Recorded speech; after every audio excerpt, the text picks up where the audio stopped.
இன்னைக்கு school lunch பாக்ஸ்க்கு ஒரு ஹெல்த்தியாக வெஜிடபிள் பிரியாணி தான் செஞ்சுருக்கேன். வாங்க எப்படி செய்கிறதுன்னு பார்க்கலாம். இங்கே குக்கரில் ஒரு டீஸ்பூன் நெய், ஒரு டீஸ்பூன் எண்ணெய் ஊற்றிருக்கேன். பிரியாணி இலை, 2 ஏலக்காய், பட்டை, கிராம்பு, அன்னாசி பூ எடுத்திருக்கேன், கல்பாசி, ஜாவித்ரி எடுத்திருக்கேன். இதை சேர்த்துக்கலாம். பெரிய வெங்காயம் 1 நீல வாக்கில் கட் பண்ணது, இஞ்சி பூண்டு விழுது 1 டீஸ்பூன், பச்சை மிளகாய் 1, தக்காளி 1, கேரட் 1 கப் எடுத்திருக்கேன், பொடியாக கட் பண்ணது, அதையும் சேர்த்துக்கலாம். பீன்ஸ் 1 கப்பு, ஃப்ரெஷ் பட்டாணி 1 கப்பு, உருளைக்கிழங்கு எடுத்திருக்கேன், கொஞ்சமாக தான் எடுத்திருக்கேன், அதையும் சேர்த்துக்கலாம்.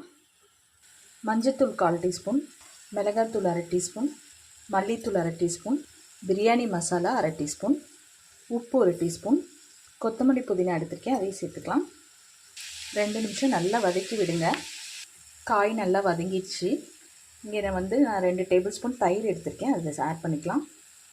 நான் 1 டம்ளர் பாஸ்மதி ரைஸ் எடுத்திருக்கேன். 20 நிமிஷம் ஊற வச்சுட்டு தண்ணியை ட்ரெயின் பண்ணி எடுத்து வச்சுருக்கேன்.